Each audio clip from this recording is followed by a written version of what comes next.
Good morning, good afternoon, and good evening, everyone. So today we're going to be continuing our little project on how calculus applies to the domain of economics. So here in our previous video, we were able to define or unlock some terminologies of econ, such as demand, cost, price, profit, marginal cost, marginal revenue, and stuff like that. And we were able to apply a calculus 1 concept, which is the concept of derivatives in order to get the marginal ones.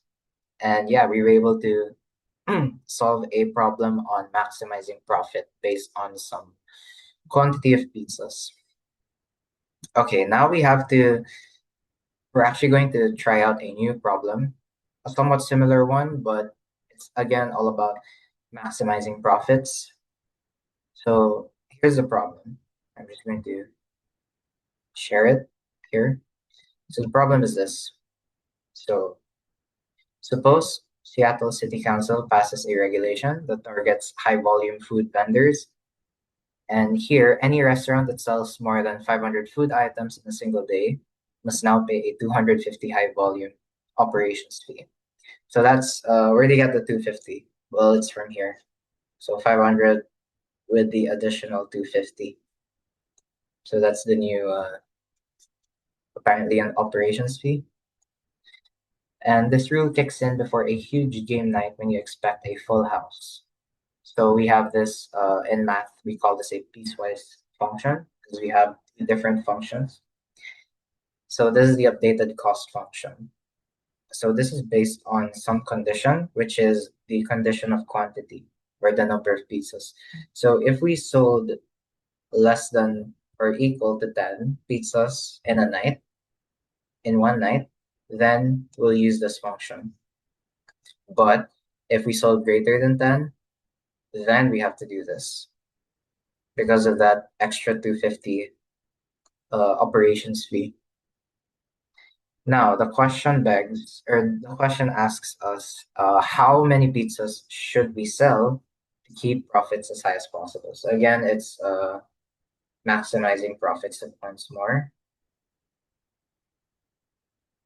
without getting caught in the city's volume trap. So we're now considering this operations fee.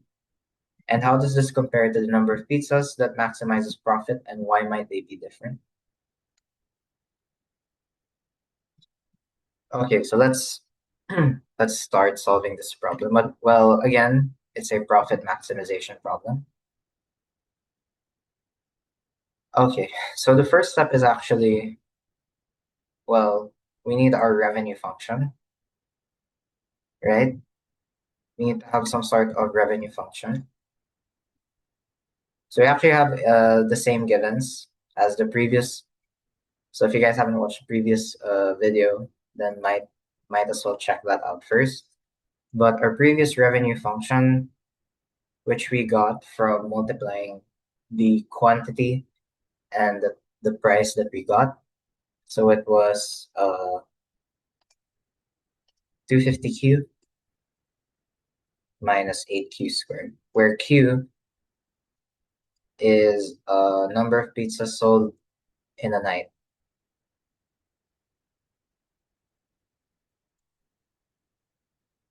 Or in one night.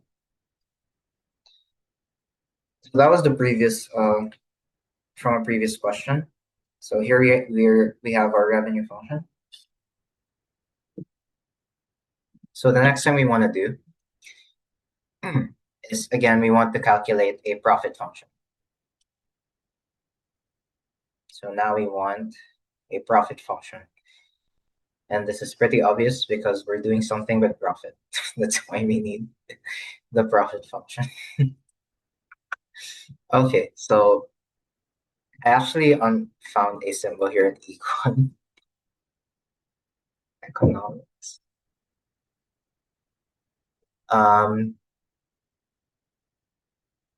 Yeah, there's a symbol in economics, and apparently this is kind of funny. So I'm gonna say the profit has this symbol. Something like that, if I drew it correctly. This is the profit. This is what? Our revenue minus our total cost or expenses, right? But you may have noticed we have two cases here because we have two cost functions. And this will depend on our quantity of pizzas that we sold in a night. So we have two cases. So case one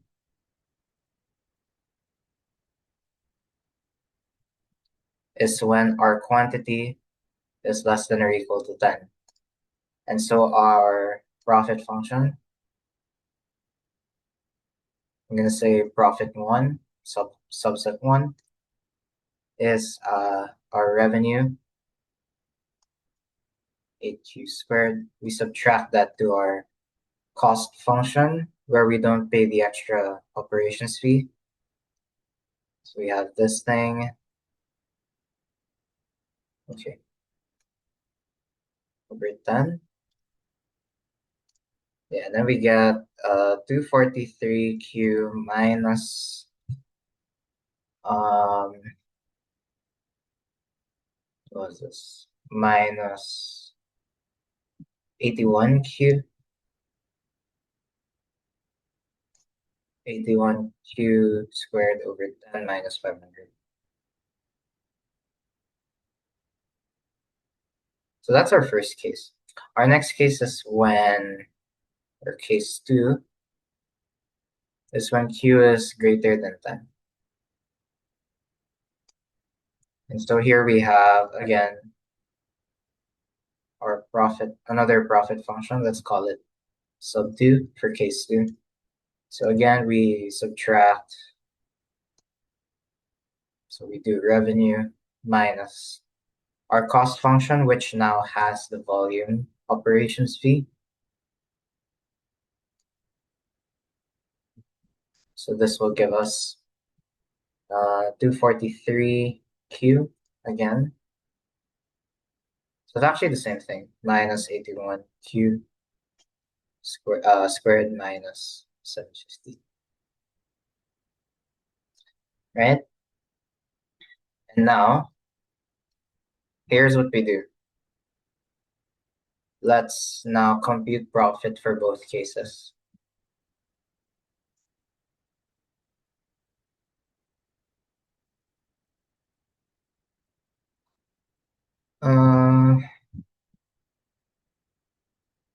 Yeah, let's compute profits.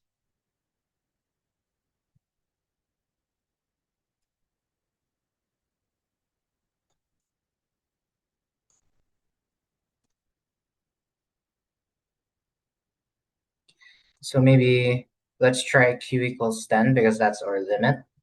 And we can also try q equals 15, which is our old max.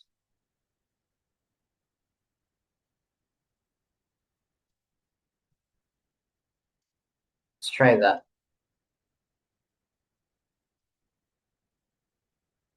So if we were to do this, well, at q equals 10, then we can use that old function. Oh, why did I do that? You can use that old profit function. Okay, I should have plugged in 10 here. And this will give me 100. Actually, I'm just going to plug it in to see what happens. 240, subtract that to 81. Times 100, I believe. Yeah, 81 times 10 squared, 100. We divide that by, what was it? By 10. 100 over 10, that's 10, and minus 500.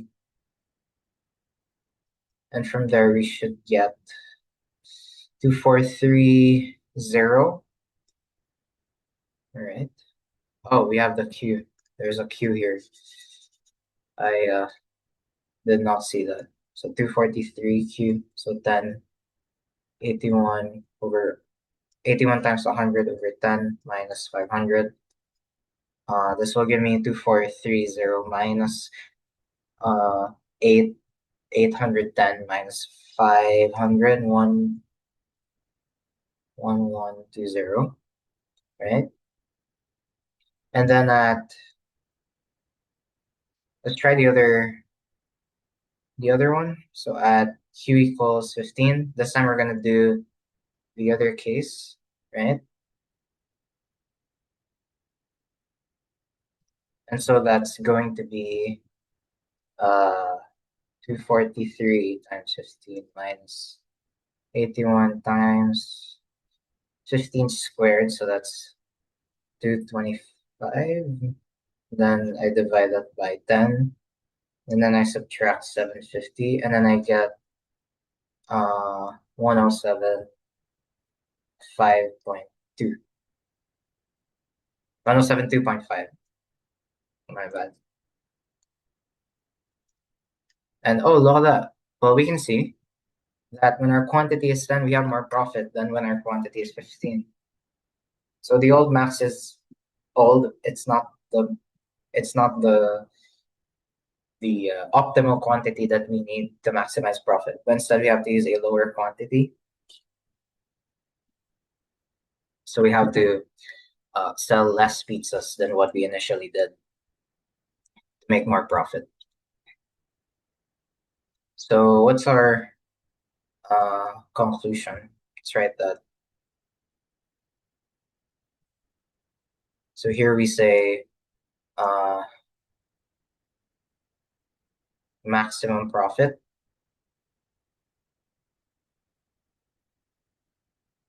occurs at quantity is 10 with profit. Profit will be 1120. And then if we produce 15 pizzas, then profit drops. And you know what's funny? We can actually find the rate of profit by taking its derivative. Then we'll get something called a marginal profit. And calculus. Is that thing in econ? Is that thing? Marginal profit. Oh, that is a thing. Yeah. Okay, cool. So if we take the derivative of a profit function, we'll get uh marginal profit. So we can actually, that's further analysis, but you guys can try that out. I'm just exploring stuff here. So it drops to 107, 2.5 due to $250 fee. Yeah. But let me try something. 72.5 plus 250. If we actually add those two, we'll get the initial profit 1322.5, which we got for our first one right here, 1322.5. So it was dropped because of the additional fee. So even though 15 pizzas used to be the profit maximizing quantity, the fee creates what we call a profit cliff. So now it's better to stay just below the threshold at Q equals 10. Yeah.